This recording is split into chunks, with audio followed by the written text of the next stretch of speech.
was going to ask you about some of the big teams, and then the game happened yesterday, and we had a Mm. player who once scored 300 in a test match and then was discarded for life, and has suddenly come back. Karun Nair has come from nowhere, right? Like literally, in the last year, he's completely changed his entire net worth, his possible retention with IPL teams, his test status, maybe his ODI status. What the hell has happened to this dude? Like, this is not Right. the guy I remembered.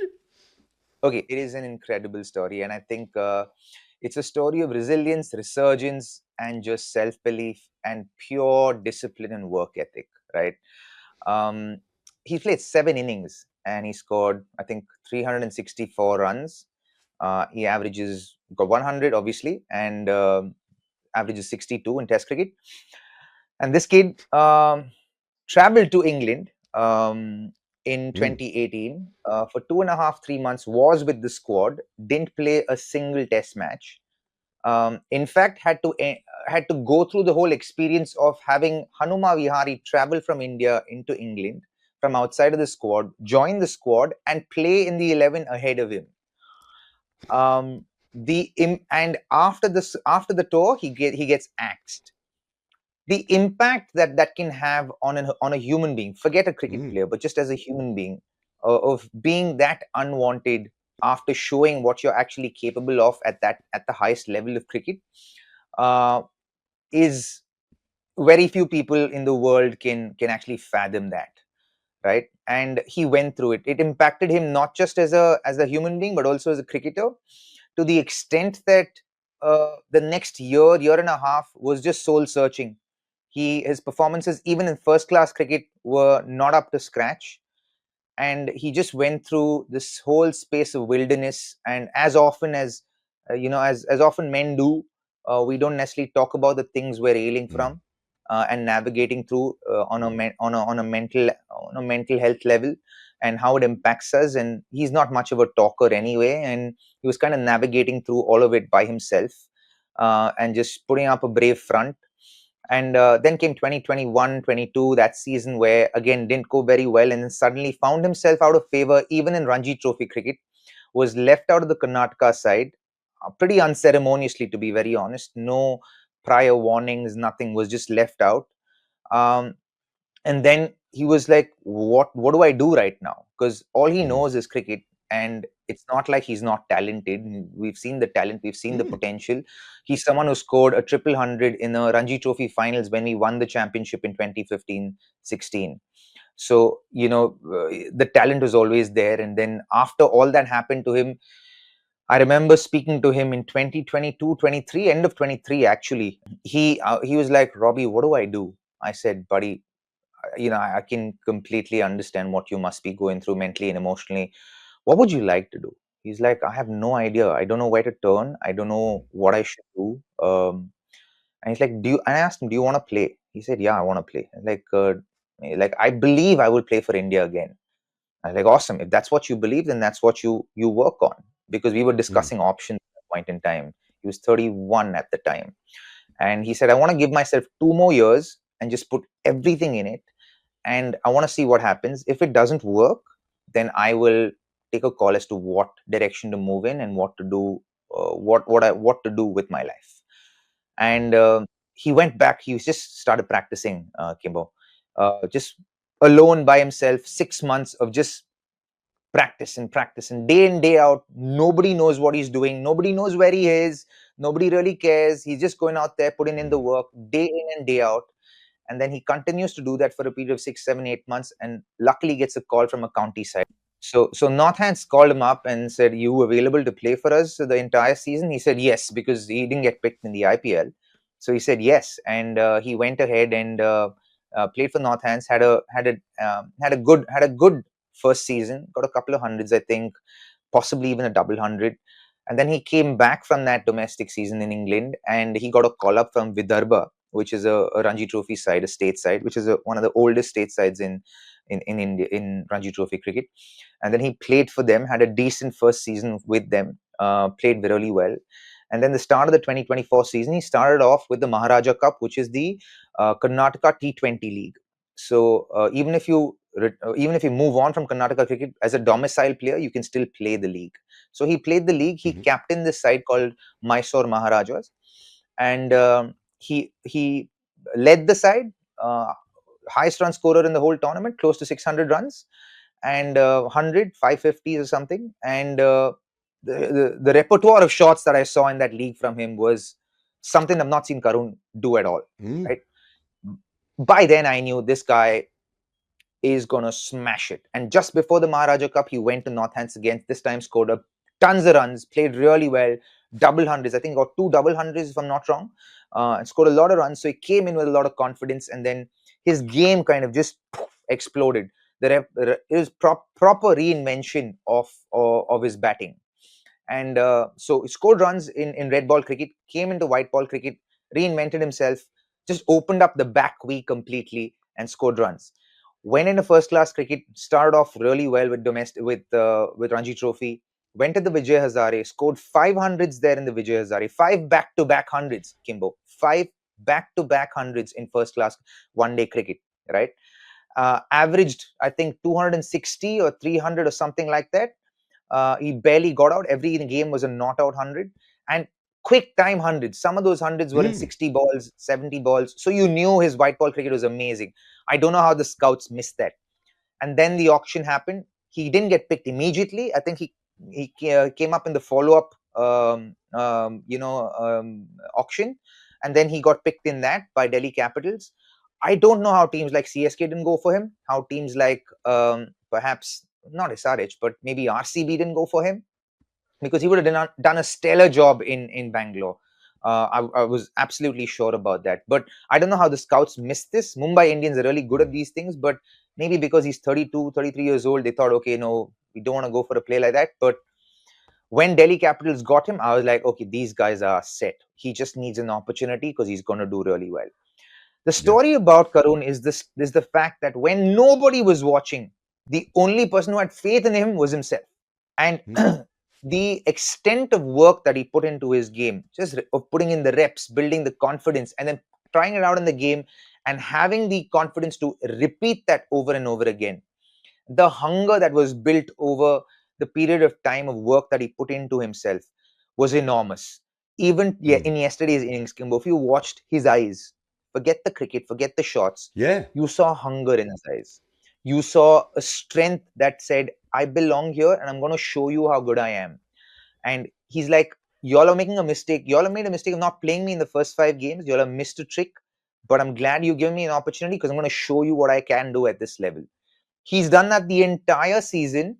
And then he's taken the best bowler in the world, right?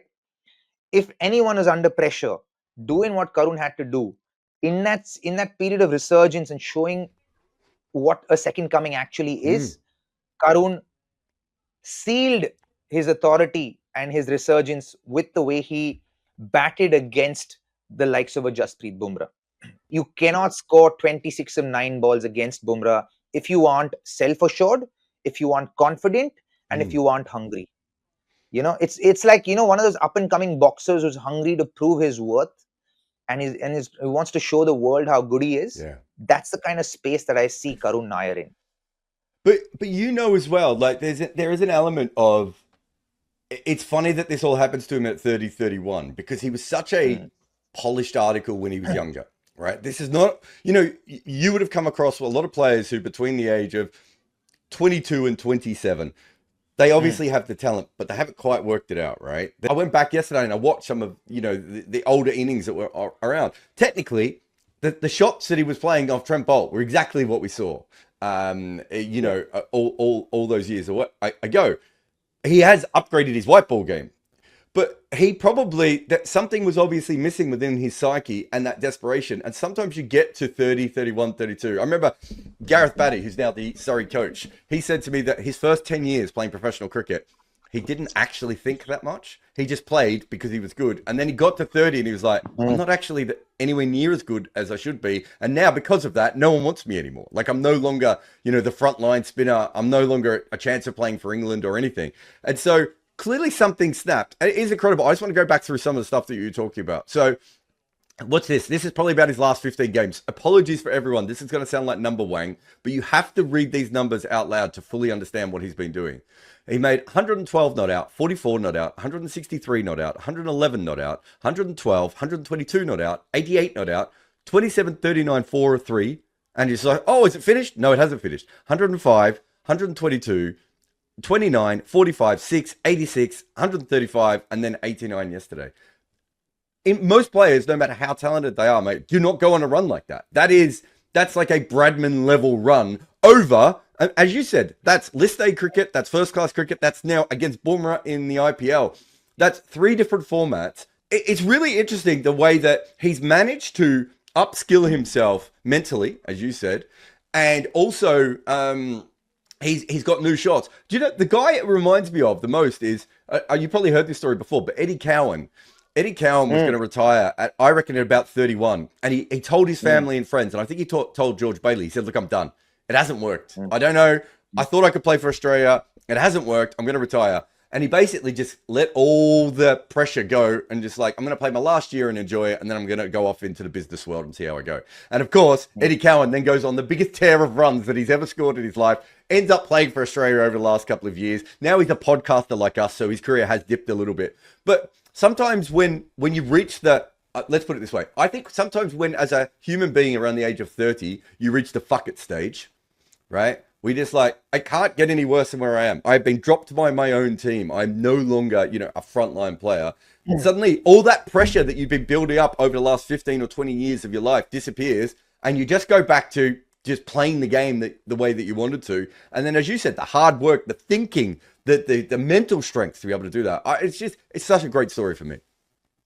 It's a typical Indian story of where talent meets opportunity, but the talent isn't really valued because in this ecosystem, there's so many talented players that you lose out on a Karun Nair, then you'll get, there's somebody else that comes on, right? Yeah. And then they're quickly forgotten. The role of players that happens are quite intense, right? And that's why to survive the ecosystem itself is a mental challenge, right? You need to be cut off a different cloth. And I think even that 135 that actually he scored, that last score 135 before the 89 was in the Ranji Trophy final, in a winning cause for his team as the captain of the Ranji Trophy team, right?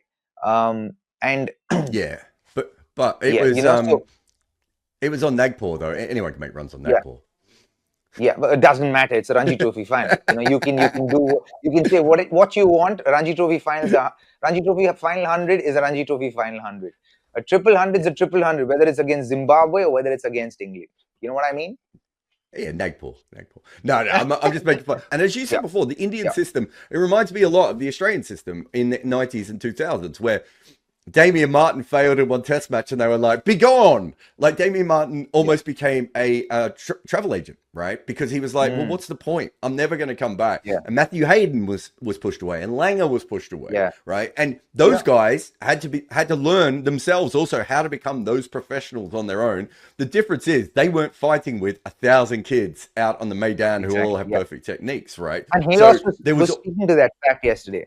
Hados was actually speaking to the fact because he and I were doing the post show and we were working together at broadcast and he was telling me, I know what that feels like because I've been through that, in Test cricket, where after my first Test match, I had to wait 7 years before I got my second Test match, and then the amount of work I put in that during that time, and you can tell that he was empathizing with Karun and when he saw his family there, and you got to talk to that fact as well, right? In the background, yes, there's the individual itself who does the work, but the families that support this work, right, that back the work. I remember having a conversation with his wife Sanaya during this time of turmoil when he was going through. He was like, Robin, how do I support him? What do I say to him? Because I see him. I look at my man and I see him broken and I see him trying his best. I see him searching for a light somewhere, and the only light he feels like he has, and he has bad days and he has good days and he works hard, and it's a tumultuous time for someone like him. And then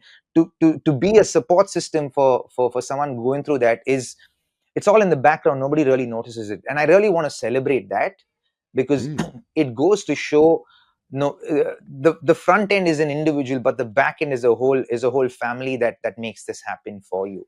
the support system that you need. And kudos to his wife, his kids, his family, his mom and dad and sister, who's played a huge part in supporting him in all of this. And even when perhaps they had periods of doubt where, like, is he ever going to make it again? And the fact that he was able to actually do that, and work with them, and have them work with him, and have them have faith in him, um, to be able to just back him and support him in that time, because that's his bread and butter. Cricket's his bread and butter. Where's the money coming to provide for the family? Nobody's thinking about that aspect. You've got a certain amount of success, you've earned a certain amount of money, you're living a certain lifestyle right now. Now, as a man, as a husband, as a father, as a provider, how do you drop that level of the standard of living that you've set for yourself and for your family, and that you're providing for? You've just had a kid, and he had a kid a year and a half ago. For me, how I define it is as a story of a bamboo, a bamboo tree, where 2 years, all that's growing, all the growth that's happening is downwards, right? The roots are spreading, it's growing downwards. Then after 2 years, in a matter of 2 months, you see so much exponential growth vertically upwards that you think that, oh, it's just come out of thin air. It hasn't. There's work that's been put in. There's belief that's been put in, where when nobody's believed in you, you've believed in yourself, and where you've had just the right amount of support system from your family, and you've just put in the work, and you've seen no light at the end of the tunnel, but you're just putting one foot in front of the other, having faith in God, having faith in yourself, and just working hard, and God's just shining that light just that one step ahead.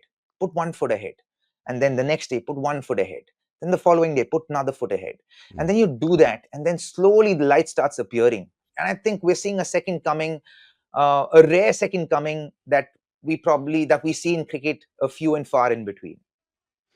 And part of the reason we haven't seen them in cricket is because there hasn't been the professional structure. I hope you got all of that. So, so his wife, if you think about it from his wife's perspective, right? She is thinking that there is a potential light at the end of the tunnel, because there is now financial. Whereas in the old days, it was a completely different situation, right? Like, you got to 30 he got to 31 in the old days. You and I both know he's becoming a coach somewhere, right? He's going to an academy somewhere, maybe gets a job in an English school or something, or an English club, and he goes off. Now it's like there's a reason to build to that. And so she understands it. And so I think for a lot of cricketers, especially in India and Pakistan, it's almost like your career as a startup. It's like you're like an entrepreneur.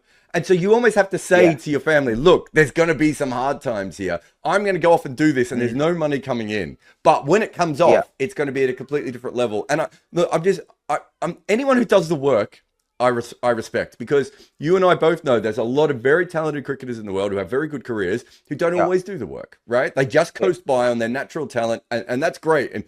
But when someone gets down and dirty and does the work, absolutely brilliant. Obviously, the Gray Nichols Neo core, I don't know if you've seen this bat before, but is playing a big part. We'll have to get him on the podcast to explain exactly how the bat has changed his life. But look, for me, I think it's a brilliant story. Great, brilliant that you could tell it, and that you've been, available to see the whole thing as it's been going on. But let's leave it there, because he might fail in the next game, and we'll both have to slag him off. No, we won't slag him off. I'll slag you off if you slag him off. I don't know if I can emotion after everything that he's been through, and the ride that I've been following with him over the last couple of years as well. I don't know.